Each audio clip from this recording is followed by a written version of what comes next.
ಎಲ್ಲರಿಗೂ ನಮಸ್ಕಾರ. ನಾನು ನಿಮ್ಮ ಪ್ರೀತಿಯ ಮಂಜುಳಾ. ಏನಪ್ಪ ಇದು ಹೊರಗಡೆ ನಿಂತ್ಕೊಂಡು ಈ ಕತ್ಲಲ್ಲಿ ವಿಡಿಯೋ ಮಾಡ್ತಿದೀವಿ ಅನ್ಕೊಂಡ್ರೆ, ನಾನು ವೆಯ್ಟ್ ಲಾಸ್ ವಿಡಿಯೋನ ಶೇರ್ ಮಾಡ್ತಿದ್ದೆ ಅಲ್ವಾ, ಮಧ್ಯದಲ್ಲಿ ಒಂದೊಂದಿನ ಗ್ಯಾಪ್ ಆಗಿ ಬೇರೆ ವಿಡಿಯೋಸ್ನ ಹಾಕ್ತಾ ಇದ್ದೀನಿ. ಯಾಕೆಂದ್ರೆ ರೆಗ್ಯುಲರ್ ಆಗಿ ಅದೇ ವಿಡಿಯೋನ ಶೂಟ್ ಮಾಡೋದಕ್ಕೆ ಆಗ್ತಾ ಇಲ್ಲ. ಅದಕ್ಕೆ ಅದಾದ್ಮೇಲೆ ನೀವು ನೋಡ್ದಂಗೆ ನಿನ್ನೆ ನಾವು ಫುಡ್ ಚಾಲೆಂಜ್ ವಿಡಿಯೋನ ಹಾಕಿದ್ವಿ. ಎಲ್ಲರಿಗೂ ಏನ್ ಅನ್ನಿಸ್ತು, ಇಷ್ಟ ಆಯ್ತಾ, ಇನ್ನು ಯಾವ ತರ ಚಾಲೆಂಜಸ್ ವಿಡಿಯೋಸ್ಗಳನ್ನ ಮಾಡಬೇಕು ಅನ್ನೋದನ್ನ ಕಮೆಂಟ್ ಮಾಡಿ ನಾವು ಮಾಡ್ತೀವಿ. ಆಮೇಲೆ ಹಾಗೆ ಇನ್ನು ಯಾರೆಲ್ಲ ನನ್ನ ಚಾನಲ್ನ ಸಬ್ಸ್ಕ್ರೈಬ್ ಮಾಡ್ಕೊಂಡಿಲ್ಲ ಅಂದ್ರೆ ಬೇಗ ಬೇಗ ಸಬ್ಸ್ಕ್ರೈಬ್ ಮಾಡ್ಕೊಳ್ಳಿ. ಇವಾಗ ಬಂದು ಟೈಮು 5:30 ಆಗಿದೆ ಬೆಳಗ್ಗೆ. ಎದ್ದು ಹಟ್ಟಿಗೆಲ್ಲ ನೀರ್ ಹಾಕ್ಬಿಟ್ಟು ಇವಾಗ ಇಲ್ಲಿ ಬಂದು ನಿಂತಿದೀವಿ ಆಚೆ. ಯಾಕೆ ಅಂದ್ರೆ ಇವತ್ತು ಎಕ್ಸಸೈಸ್ ನ ಮಾಡ್ತಾ ಇಲ್ಲ, ನಾವು ಸ್ಕಿಪ್ಪಿಂಗ್ ನ ಮಾಡ್ತಾ ಇದೀವಿ. 100 ಸ್ಕಿಪ್ಪಿಂಗ್ ನ ಮಾಡ್ಬೇಕು, ಬ್ಯಾಕ್ ಟು ಬ್ಯಾಕ್ ಮಾಡ್ತಾನೆ ಇರ್ಬೇಕು. ಯಾರು ಎಷ್ಟಕ್ಕೆ ಸ್ಟಾಪ್ ಮಾಡ್ತಾರೆ ಅಂತ ನೋಡೋಣ. ತೇಜು ಬೇಗ ಸ್ಟಾಪ್ ಮಾಡ್ತಾಳ, ನಾನ್ ಬೇಗ ಸ್ಟಾಪ್ ಮಾಡ್ತೀನಿ ಅಂತ. ಮಾಡ್ತೀಯಮ್ಮ? ಎಷ್ಟ್ ಮಾಡ್ತೀಯ? ಮಾಡ್ತೀನಿ ಒಂದು 20. ಕರೆಕ್ಟಾಗಿ ಅಲ್ಲಿ ಸೀರಿಯಸ್ ಆಗಿ ಹೇಳು, ಎಷ್ಟ್ ಮಾಡ್ತೀಯ? ಒಂದು 20-30 ಮಾಡ್ಬೋದು ಅಷ್ಟೇ? 100 50 ಮಾಡ್ಬೋದು. ಅದು ಮಧ್ಯದ್ರಲ್ಲಿ ಎಲ್ಲ ಸ್ಟಾಪ್ ಮಾಡಂಗಿಲ್ಲ. ಎಷ್ಟು ಅದೇ ಸ್ಟಾಪ್ ಮಾಡ್ದಂಗೆ ಎಷ್ಟು ಮಾಡ್ತೀಯ? 50 ಮಾಡ್ಬೋದು. ಓಕೆ, ತೇಜು 50 ಮಾಡ್ತೀನಿ ಅಂದಿದ್ದಾಳೆ. ನಾನ್ ಎಷ್ಟು ಮಾಡ್ತೀನೋ ಗೊತ್ತಿಲ್ಲ. ನಾನು ಸ್ಕಿಪ್ಪಿಂಗ್ ಆಡ್ಬೇಕಲ್ಲ, ಅವಾಗೆಲ್ಲ ನಾವು ಚಿಕ್ಕ ವಯಸ್ಸಲ್ಲಿ ಆಡ್ಬೇಕಾದ್ರೆ 80, 90, 100 ಇಡ್ಲಿವರೆಗೂ ಮಾಡಿದೀವಿ ನಾವು. ಬಟ್ ಇವಾಗ ಹೆಂಗ್ ಮಾಡ್ತೀನೋ ಗೊತ್ತಿಲ್ಲ ನನಗೆ. ಯಾಕೆಂದ್ರೆ ಇವಾಗ ಅದೇ ಸ್ವಲ್ಪ ಏಜ್ ಆಯ್ತಲ್ಲ, 30 ವರ್ಷ ಆಯ್ತು. ಸೊ ಏಜ್ ಆಗಿಲ್ಲ ನನಗೆ. ಅದೇ ಸ್ವಲ್ಪ ಆಪರೇಷನ್ಗಳು ಎಲ್ಲ ಆದಾಗ ಸ್ವಲ್ಪ ಬಾಡಿ ವೀಕ್ ಆಗಿರುತ್ತೆ. ನೋಡೋಣ, ತೇಜುಗಿಂತ ಜಾಸ್ತಿ ಮಾಡ್ತೀನಿ ಅನ್ನೋ ನಂಬಿಕೆ ಇದೆ. ನಾನು ನೆನೆ ಒಂದು ಸ್ಕಿಪ್ಪಿಂಗ್ ತಂದಿದ್ದೀನಿ. ಒಂದ್ಸತಿ ನೋಡ್ತೀನಿ ಹೆಂಗ ನೆನೆ ಈ ಸ್ಕಿಪ್ಪಿಂಗ್ ನ ತಂದಿದ್ದೀನಿ, ಹಗ್ಗದ್ ತಂದಿಲ್ಲ, ಈ ವೈರ್ದ ತಂದಿದ್ದೀನಿ. ಅಲ್ಲಿ ಇದ್ದಿದ್ದು ಒಂದೇ. ಸೊ ಬನ್ನಿ ಸ್ಟಾರ್ಟ್ ಮಾಡೋಣ. ಫಸ್ಟ್ ಯಾರು ಮಾಡು? ಫಸ್ಟ್ ತೇಜು. 2 ಔಟ್. ಅಮ್ಮ ಕಾಲ ತೇಜು 2ಕ್ಕೆ ಔಟ್ ಹಾಕಿದ. ಔಟ್ ಅಂದ್ರೆ ಔಟ್. ನಾನ್ ಸ್ಟಾರ್ಟ್ ಮಾಡ್ತಾ ಇದ್ದೀನಿ. ಓಕೆನಾ? ಹಿಂದೆ ಹೋಗು. ಕೊಡು ಕೊಡು ಕೊಡು. ಇಲ್ಲ, ನನ್ ಲಂಗ ದೊಡ್ಡದಾಯ್ತು. ಅತಿ ಶೆಲ್ಟಕ್ ಅವ್ರದು. ಮಾಡು.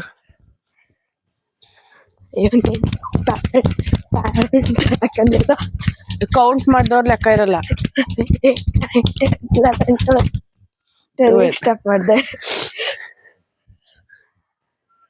ತೇಜು 12ಗೆ ಆಫ್ ಆಗಿದ್ದಾಳೆ, ಅಲ್ಲ ಔಟ್ ಆಗಿದ್ದಾಳೆ. 12 19 ಕಿಡ್ಸ್ ಅಂತ ಇವತ್ತು ತೋರಿಸ್ಬೇಕು ನಾನು ನಮ್ಮ ತೇಜಿಗೆ. 1 2 3 4 5 6 7 8 9 10 11 16 17 18 19 20 21 22 23 23. ಚಪ್ಪಲಿ ಹಾಕ ಬರೋದತ್ತೆ. ಚಪ್ಪಲಿ ಕಂಡಕ್ಕಾಗಲ್ಲ. ಅಲ್ವಾ ಆಡದ? ಫಸ್ಟ್ ಇಂದನಾ ಆಡ್ತೀನಿ. 3 5 6 7 8 10 11 12 13 14 15 16 17 18 21 22 23 24 25 26 26. ಒಂಚೂರು ಹಿಂಗ್ ಇದು ಕ್ಯಾಮ್ರಾ. ನಾನು 27ಗೆ ಫಸ್ಟ್ ಬಿಟ್ಟಿದ್ದೆ. ಈ ಸರಿ 23. ಈ ಸರಿ ತೇಜು 27ಗೆ ಬಿಟ್ಟಿದ್ದಾಳೆ. ಅವಳು ಇನ್ ಜಾಸ್ತಿ ಮಾಡೋಣ. 1 2 3 4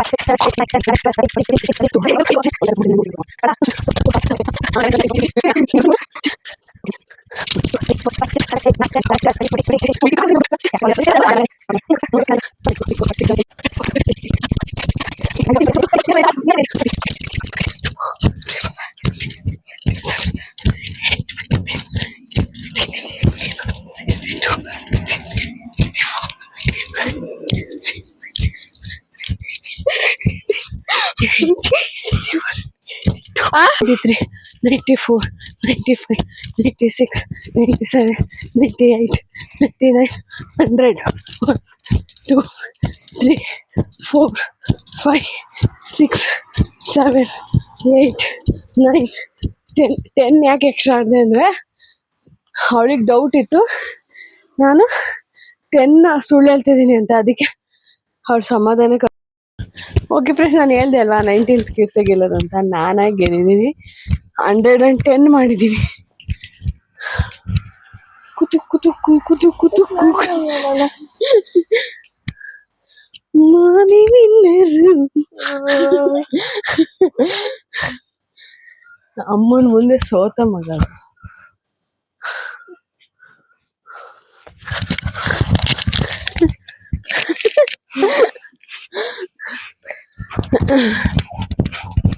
ಓಕೆ, ಇವಾಗ ಉಸಿರಾಡಕ್ಕೆ ನಾನು ಶಂಖಪುಷ್ಪ ಹೂ ಬಗ್ಗೆ ಹೇಳ್ತೀನಿ.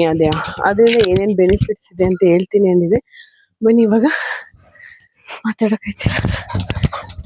ಶಂಖಪುಷ್ಪ ಹೂನ ಕಿತ್ಕೊಂಡು ಅದ್ರಿಂದ ಏನೇನು ಬೆನಿಫಿಟ್ಸ್ ಇದೆ ಅಂತ ಹಂಗೆ ವಾಯ್ಸ್ ಓವರ್ ಕೊಡ್ತೀನಿ.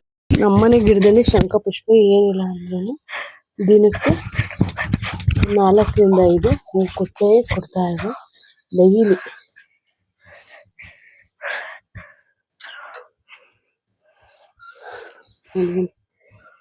ಇಲ್ಲೇ ಆಗಲೇ 5 ಇದೆ, 6 ಅಂದಮೇಲೊಂದು 7. ಇಷ್ಟು ಡೈಲಿ ಮಿಸ್ ಇರಲ್ಲ. ಸೊ ಬನ್ನಿ, ಇದರಿಂದ ಏನೇನು ಪ್ರಯೋಜನ, ಮಕ್ಕಳಿಗೆ ಯಾಕೆ ಕೊಡಬೇಕು, ಹೆಣ್ಮಕ್ಳಿಗೆ ಯಾಕೆ ತಗೋಬೇಕು ಅನ್ನೋದನ್ನ ನಿಮಗೆ ಡೀಟೇಲ್ ಆಗಿ ನಾನು ಹೇಳ್ತೀನಿ. ಬ್ಲೂ ಟೀನ ಮಾಡೋಣ. ಇದಕ್ಕೆ ನೇಮ್ ಬಂದು ಬ್ಲೂ ಟೀ ಅಂತ ಅಂತಾರೆ. ನಿಮ್ಮ ಮನೆ ಹತ್ರ ಗಿಡ ಇಲ್ಲ ಅಂದರೆ ಆನ್ಲೈನಲ್ಲಿ ಶಂಖಪುಷ್ಪ ಹೂ ಒಣಗ್ಸಿರೋದೇ ಸಿಗುತ್ತೆ. ಸೊ ನೀವು ಬೈ ಮಾಡ್ಬೋದು. ಬಟ್ ಕುಡಿದ್ರೆ ತುಂಬಾ ಒಳ್ಳೆಯದು ನಿಮ್ಮ ಹೆಲ್ತಿಗೆ.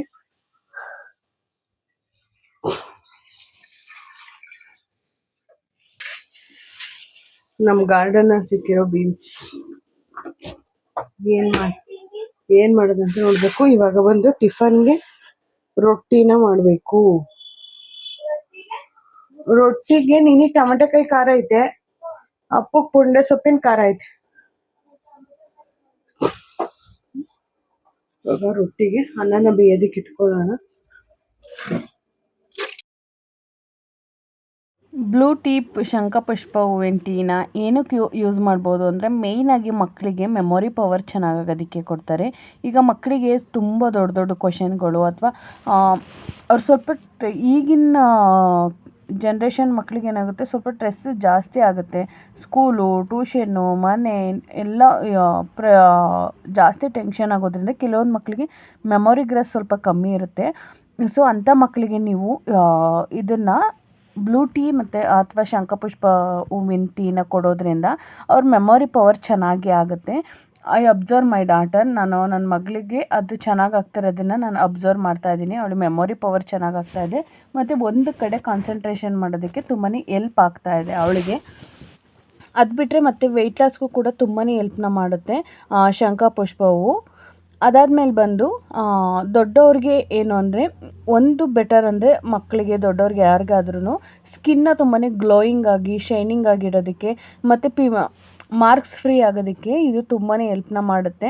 ನಾನು ನನ್ನ ಮಗಳಿಗೆ ಚಿಕ್ಕದು ದೊಡ್ಡ ಪಿಂಪಲ್ಸ್ ಅಲ್ಲ, ಚಿಕ್ಕದು ಈ ತುರ್ಕೆ ಥರ ಪಿಂಪಲ್ಸ್ ಬರುತ್ತೆ ಗೊತ್ತಾ, ಆ ಥರ ಅವಳು ಹಣೆ ಮೇಲೆ ಯಾವಾಗಲೂ ಮೂಗು ಮೇಲೆ ಕೆನ್ನೆ ಮೇಲೆ ಆಗ್ತಾನೆ ಇರ್ತಿ, ಯಾವಾಗಲೂ ಇರೋದದು. ಬಟ್ ನಾವು ಇವಾಗ ಅವಳು ಬ್ಲೂ ಟೀ ಕುಡಿಯೋದಕ್ಕೆ ಸ್ಟಾರ್ಟ್ ಮಾಡಿದ್ಮೇಲೆ ಆಲ್ಮೋಸ್ಟ್ ಒಂದು 60% ಅಷ್ಟು ತುಂಬಾ ಕಮ್ಮಿ ಆಗಿದೆ. ಅದಕ್ಕೆ ನಾನು ಅವಳಿಗೆ ಡೈಲಿ ಕೊಡೋದಕ್ಕೆ ಸ್ಟಾರ್ಟ್ನೂ ಮಾಡಿದೆ, ಕಂಟಿನ್ಯೂನು ಮಾಡಿದೆ. ನಾನು ವಾರದಲ್ಲಿ 4 ಡೇಸ್ ಅಥವಾ 5 ಡೇಸ್ ಇದನ್ನು ಕೊಡ್ತೀನಿ, ಬ್ಲೂ ಟೀ ಕೊಡ್ತೀನಿ. ಇನ್ನೊಂದು ದಿನ ಲೆಮನ್ ಗ್ರಾಸ್ ಟೀನ ಕೊಡ್ತೀನಿ. ಅದು ಕೂಡ ಸ್ಕಿನ್ನಿಗೆ ಮತ್ತು ವೆಯ್ಟ್ ಲಾಸ್ಗೆ ಇದಕ್ಕೆಲ್ಲ ತುಂಬಾ ಹೆಲ್ಪ್ನ ಮಾಡುತ್ತೆ. ಸೊ ಶಂಖಪುಷ್ಪ ಹೂವು ಕೂಡ ಅದೇ ಥರ ಹೆಲ್ಪ್ನ ಮಾಡುತ್ತೆ. ಮತ್ತು ನಮಗೆ ಹೆಣ್ಮಕ್ಳಿಗೆ ಈ ಮಂತ್ಲಿ ಸೈಕಲ್ದು ಏನಿರುತ್ತೆ ಅದಕ್ಕೆಲ್ಲ ಕೂಡ ತುಂಬಾ ಯೂಸ್ಫುಲ್ ಆಗುತ್ತೆ ಬ್ಲೂ ಟೀ ಅನ್ನೋದು. ಸೊ ಹಾಗಾಗಿ ನೀವು ನಿಮ್ಮ ಮನೆಯಲ್ಲಿ ಏನಾರು ಇದ್ದರೆ ಅಥವಾ ನಿಮ್ಮ ಮನೆ ಅಕ್ಕಪಕ್ಕ ಗಿಡ ಇದ್ದರೆ ನಿಮ್ಮ ಮಕ್ಕಳಿಗೆ ಕೂಡ ಕೊಡೋದಕ್ಕೆ ಸ್ಟಾರ್ಟ್ ಮಾಡಿ. ತುಂಬಾ ಹೆಲ್ತ್ ಬೆನಿಫಿಟ್ಸ್ ಇದೆ ಅದರಿಂದ.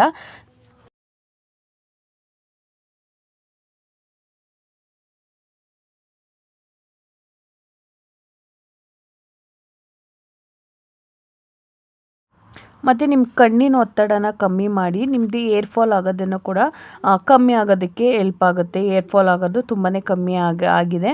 ಐ ವಿಲ್ ಅಬ್ಸರ್ವ್, ನನಗೆ ತುಂಬ ಇದನ್ನೆಲ್ಲ ಅಬ್ಸರ್ವ್ ಮಾಡಿದ್ದೀನಿ. ಅದಾದಮೇಲೆ ನಿಮಗೆ ನಾನು ಇದ್ರ ಬಗ್ಗೆ ಹೇಳ್ತಾ ಇದ್ದೀನಿ.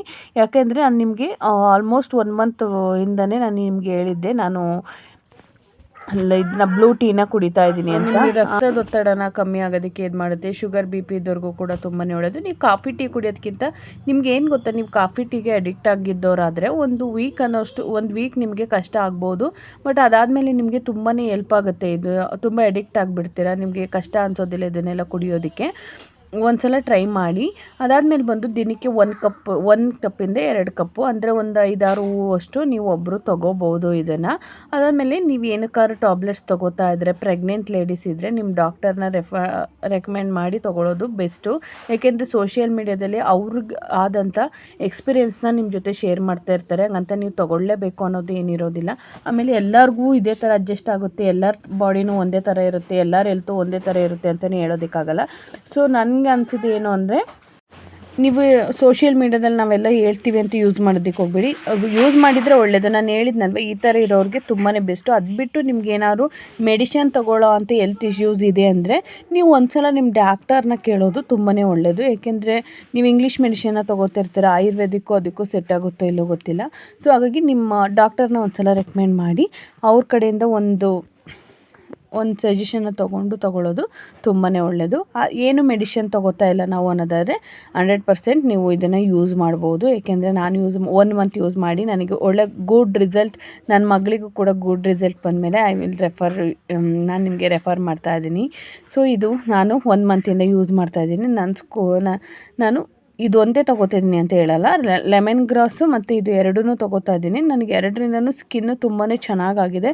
ನನ್ನ ಮಗಳಿಗೂ ಕೂಡ ಆಲ್ಮೋಸ್ಟ್ ಸ್ಕಿನ್ ಬೆಟರ್ ಆಗಿದೆ ಅವಳಿಗೆ. ಮತ್ತು ವೆಯ್ಟ್ ಲಾಸ್ ಮಾಡ್ಕೋತಿರೋರಿಗೆ, ಶುಗರ್ ಕಟ್ ಮಾಡಬೇಕು, ಈ ಕಾಫಿ ಟೀಲಿ ಶುಗರ್ ಇದೆ ಅನ್ನೋರಿಗೆ ಇದು ಬೆಸ್ಟ್ ಅಂತಲೇ ಹೇಳ್ತೀನಿ ನಾನು. ನೀವು ಯೂಸ್ ಮಾಡ್ಬೋದು. ನಿಮಗೆ ಎಲ್ಲರೂ ಇದು ಶಂಖಪುಷ್ಪ ಹೂವು ಬೇಕಾದರೆ ನಿಮ್ಮದು ಅಕ್ಕಪಕ್ಕ ಇದಿರುತ್ತಲ್ವ ನರ್ಸರಿಗಳು, ಅಲ್ಲೋಗಿ ಕೇಳಿದರೆ 20-30 ರುಪೀಸ್ಗೆ ಒಂದು ಗಿಡ ಸಿಗುತ್ತೆ ನಿಮಗೆ. ಸೊ ನೀವು ಯಾವ್ದಾದ್ರು ಪಾರ್ಟಿಗೆ ಹಾಕಿಟ್ಕೊಂಡ್ರು ಆರಾಮಾಗಿ ಬೆಳೆಯುತ್ತೆ. ನಾನು 1 ಮಂತ್ ಬ್ಯಾಕ್ ಅಷ್ಟೇ ಈ ಗಿಡನ ಹಾಕ್ಕೊಂಡಿದ್ದೆ ಗೊತ್ತಾ. 1 ಮಂತ್ ಬ್ಯಾಕ್ ಅಷ್ಟೇ ನಾನು ಈ ಗಿಡನ ಹಾಕ್ಕೊಂಡಿದ್ದು. ಎಷ್ಟು ಹೂ ಬಿಟ್ಟಿದೆ ಅಂದರೆ ಅಷ್ಟು ಹೂ ಬಿಡ್ತಾ ಇದೆ ನನ್ನ ಗಿಡದಲ್ಲಿ. ಸೊ ನನಗೆ ತುಂಬಾ ಖುಷಿ ಆಯಿತು. ಏಕೆಂದರೆ ನಾನು ಮೀಶೋದಲ್ಲಿ ಇದನ್ನು ಬೀಜನ ತರಿಸಿದ್ದೆ ಆಯಿತಾ, ಶಂಖಪುಷ್ಪ ಹೂವು ಅಂತಲೇ ಬೀಜನ ಆರ್ಡ್ರ್ ಮಾಡಿದ್ದೆ. ಬಟ್ ನನಗೆ ಬಂದಾಗ ಅದು ಶಂಖಪುಷ್ಪ ಹೂವು ಅಲ್ಲ. ಯಾಕೆಂದರೆ ಕೆಲವೊಬ್ಬರಿಗೆ ಗೊತ್ತೇ ಇರಲ್ಲ ಶಂಖಪುಷ್ಪ ಹೂವು ಗಿಡ ಯಾವ ಥರ ಇರುತ್ತೆ ಅಂತ. ಈ ಥರ ಆನ್ಲೈನಲ್ಲೆಲ್ಲ ತರಿಸಿ ನಮಗೆ ಗೊತ್ತಿಲ್ಲದೆ ನಾವು ಮೋಸ ಹೋಗೋದಿರುತ್ತೆ. ಸೊ ಹಾಗಾಗಿ ಯಾವ್ದಾದ್ರು ನರ್ಸರಿ ಇದ್ದರೆ ಹೋಗಿ ಅಲ್ಲಿ ಕೇಳಿ, ಇಲ್ಲಾಂದರೆ ಯಾರ ಮಲಾರು ಶಂಖಪುಷ್ಪ ಗಿಡ ಇದ್ದರೆ ಅದ್ರಲ್ಲಿ ಬೀಜ ಮಾಡಿರ್ತಾರೆ ಕೆಲವೊಬ್ಬರು. ಆ ಬೀಜನ ಬೇಕಾದರೆ ನೀವು ಇಸ್ಕೊಂಡು ಇದು ಮಾಡ್ಕೋಬೋದು.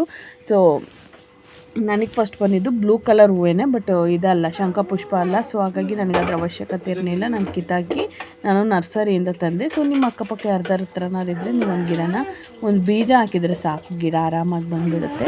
ಸೊ ಈಗ ಕಾಫಿ ಟೀ ಅಥವಾ ಅದು ಇದು ಏನೇನೋ ಕುಡಿಯೋದಕ್ಕಿಂತ ಈ ಥರ ನಿಮ್ಮ ಮನೇಲೇ ಹೋಮ್ ರೆಮಿಡಿ ಮಾಡಿಕೊಂಡು ಕುಡಿದ್ರೆ ತುಂಬಾ ಒಳ್ಳೆಯದು. ಮಕ್ಕಳಿಗೆ ಹೆಲ್ತು ಕೂಡ ಚೆನ್ನಾಗಿರುತ್ತೆ. ಸೊ ನೀವು ಕೂಡ ಹೆಲ್ತ್ ಚೆನ್ನಾಗಿರುತ್ತೆ. ಜೀರ್ಣಕ್ರಿಯೆ ಸೂಪರಾಗಿ ಆಗುತ್ತೆ ಗೊತ್ತಾ. ನೀವೇನೇ ಈಗ 1 ಮಂತಲ್ಲಿ ಅಥವಾ 1 ವೀಕಲ್ಲಿ ನೀವು ಏನಾರು ಹೊರಗಡೆ ಜಂಕ್ಸ್ ಫುಡ್ನ ತಿಂದಿರ್ತೀರ, ಅದಾದಮೇಲೆ ಒಂದು ಖಡಕ್ ಬ್ಲೂ ಟೀ ಕುಡಿದ್ರೆ ಮಸ್ತಾಗಿರುತ್ತೆ. ನಿಮಗೇನು ಗ್ಯಾಸ್ಟ್ರಿಕ್ ಆ ಥರ ಫೀಲೇ ಆಗಲ್ಲ. ಸೊ ಒಂದ್ಸಲ ಟ್ರೈ ಮಾಡಿ ನೋಡಿ ಅಂತ ಹೇಳ್ತಾ ಇವತ್ತಿಂದು ವೀಡಿಯೋನ ಹಂಗೆ ಕಂಟಿನ್ಯೂ ಮಾಡೋಣ ಬನ್ನಿ.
ಇವತ್ತು ಶನಿವಾರ. ಸೊ ನಾವಿಲ್ಲಿ ಏನು ಅಂದ್ಕೊಂಡ್ವಿ ಅಂದರೆ ನನ್ನ ಹಸ್ಬೆಂಡ್ ಫ್ರೀ ಇದ್ದಾಗೆ ಕೆಲಸ ಮಾಡಿಸ್ಕೊಬಿಡ್ಬೇಕು, ಇಲ್ಲಾಂದ್ರೆ ಒಬ್ಳಿಗೆ ಕಷ್ಟ ಆಗಿಬಿಡುತ್ತೆ. ಹಂಗಾಗಿ ಇದೆಲ್ಲ ಇಲ್ಲಿ ತುಂಬಾ ಹಳ ಬೆಳೆಯುತ್ತೆ, ಓಕೆನಾ. ಗರ್ಕೆ ಹುಲ್ಲು ಇದೆಲ್ಲ ಜಾಸ್ತಿ ಬೆಳೀತಿತ್ತು. ಹಾಗಾಗಿ ನಾನೇನು ಅಂದ್ಕೊಂಡೆ ಅಂದರೆ ಇಲ್ಲಿ ತುಳಸಿಗೆ ನೆಟ್ಬಿಡೋಣ, ಹೆಂಗಿರೋ ದೇವಸ್ಥಾನ ಪೂಜೆಗೆಲ್ಲ ತುಳಸಿ ಬೇಕಲ್ವ, ಅದಕ್ಕೆ ಇಲ್ಲಿ ತುಳಸಿ ನೆಟ್ಬಿಡೋಣ ಅಂದ್ಬಿಟ್ಟು ಇಲ್ಲೆಲ್ಲ ಕ್ಲೀನ್ ಮಾಡಿಕೊಂಡು ತುಳಸಿನ ಹಾಕೊಂಡ್ವಿ, ಯಾಕೆಂದರೆ ಪೂಜೆಗೆಲ್ಲ ಬೇಕಾಗುತ್ತೆ ಅಂತ. ಅದಾದಮೇಲೆ ಗಂಟೆ ಸೊಪ್ಪು ನಾನು ಲಾಸ್ಟ್ ವೀಡಿಯೋದಲ್ಲಿ ತೋರಿಸಿದ್ದೆ ನಿಮಗೆ, ಗಂಟೆ ಸೊಪ್ಪನ್ನೆಲ್ಲ ಕಿತ್ಕೊಂಡಿದ್ದು. ಅದಾದಮೇಲೆ ಮತ್ತೆ ಕಿತ್ತಿರಲಿಲ್ಲ, ತುಂಬಾ ಗಂಟೆ ಸೊಪ್ಪು ಬಂದಿತ್ತು. ಸೊ ಗಣಕೆ ಸೊಪ್ಪು ಮಿಸ್ ಮಾಡೋಕ್ಕಾಗುತ್ತಾ, ಹಂಗಾಗಿ ಗಣಕೆ ಸೊಪ್ಪನ್ನ ಹಾರ್ವೆಸ್ಟ್ ಮಾಡ್ಕೊತಾ ಇದ್ದೀನಿ. ಗಣಕೆ ಸೊಪ್ಪು ಬೆಸ್ಟ್ ಸೊಪ್ಪು ಗೊತ್ತಾ ನಿಮಗೆ, ಹೆಲ್ತ್ ಬೆನಿಫಿಟ್ಸ್ ತುಂಬಾ ಇದೆ ಅದರಿಂದ. ಸೊ ನಿಮ್ಗೆ ಹಳ್ಳಿ ಕಡೆ ಎಲ್ಲ ಸಿಕ್ಕಿದ್ರೆ ಯಾರೂ ಮಿಸ್ ಮಾಡ್ಕೋಬೇಡಿ, ಯೂಸ್ ಮಾಡಿ ಅದನ್ನೆಲ್ಲ. ಅದರಿಂದ ತುಂಬ ವೆರೈಟಿ ಸಾಂಬಾರ್ಸನ್ನ ಮಾಡ್ಬೋದು, ಓಕೆನಾ.